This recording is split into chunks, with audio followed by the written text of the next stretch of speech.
All right, welcome back to my video. So today I'm going to focus on how to punch, okay? A lot of times you are in your dojo and either you or your sensei will, have you standing in a horse stance and you start punching, right? And then, your first 10 punches, you probably go really hard and strong. And then suddenly the next 100 punch, either you're gonna get too relaxed on your shoulder and then you start throwing like that, right? And then your fingers are all loose and everything. Now, it's all great and dandy and everything when you are, punching in the air, right?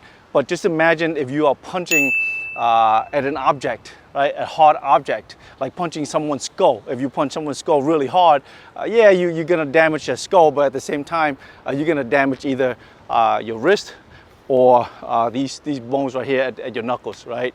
So how do you punch correctly in order for you to have a minimal damage to your wrist, right? So today I'm gonna show you how to punch using your entire forearm and your elbow versus flailing your wrist just like that, okay? I'm gonna have Kevin in here. Okay, so this is how you want to punch, right? So just imagine if I have Kevin over here. Let's say Kevin, this is a person, right? In reality, you are punching against a person. When you practice in your dojo, either you punch on a punching pad or you punch the makiwara, yeah, which is that wooden stand, and then you got to punch through. Now imagine if your wrist is not tight enough or not, intact between these two joints. If it's not intact, once you hit the object, right, and your wrist bends like that, there you go. You have no wrist left, right? Therefore, it's very important to keep it intact. And how do you keep these two intact? Is you have to utilize your forearm muscle, okay?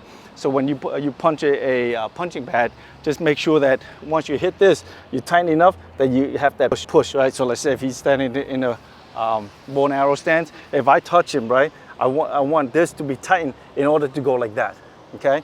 Now you might have senseis or wherever that you've learned is to stay relaxed, but try it. Try punch an object that is relaxed. Your mind even won't allow you to do that. Why? Because you're gonna be afraid that you're gonna injure yourself, okay? So how do you practice against with a partner in order to build your forearm? So let's say here, both of us stand this way in a horse stance, and he punches my sternum, and I'm gonna punch his sternum back, okay? Now, if both of us are gonna be relaxed, then we're just gonna go like that, and it makes no sense, right?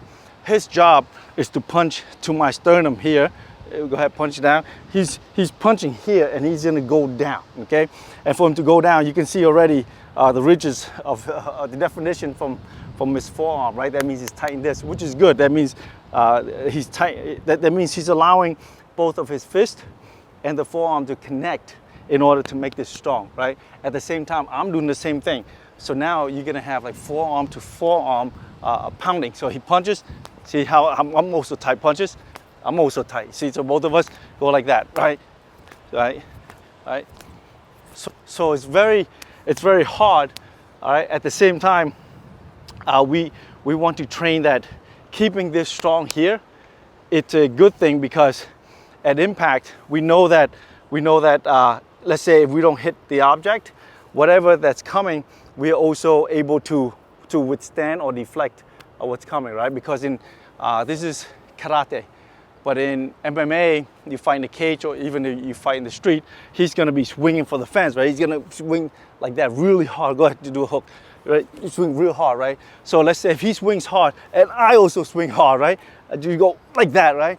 Let's say if I miss his face and I just go this way here and he misses, at least my forearm is strong enough so that I'm able to deflect this, right? Because in reality, in a real fight, when you are constantly punching each other, between you and your opponent, someone will get hurt, right? It doesn't matter. I'm sorry to say this, but it doesn't matter how good you are, you're still gonna get hurt, right? The most important thing is the person who has the better techniques and a stronger will to survive comes out to be the winner, okay? So it's very important to make sure that in a punch from now on, when you practice in your dojo, is to punch with your forearm and not just only with your wrist, and stop thinking I'm going to stay relaxed and doing 100 of these, because 100 of these really means nothing, okay? The most important thing is do 20 of these really real hard, sink, forearm tight, wrist tight, right? Where you need to be relaxed is actually your tricep and your lats here.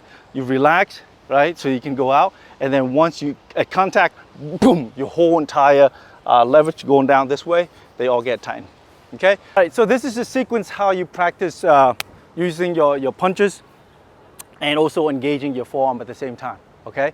So this is the drill that you can practice with your partner. So you punch his face, 1, and then 2, 3. See, so you go underneath, right? And then low and low. You see that? The punches go straight out, but at the same time, you're conditioning your forearm as well as tightening your wrist as well, okay? So it goes again, 1, 2, 3, 4, 5, 6, right? So we go faster, we go 1, 2, 3, 4, 8, faster, 8, shoot. Okay? And trust me, you will feel it in your forearm, okay? But at the same time, you are tightening your fist. So this is how you want to practice when you do punching by yourself.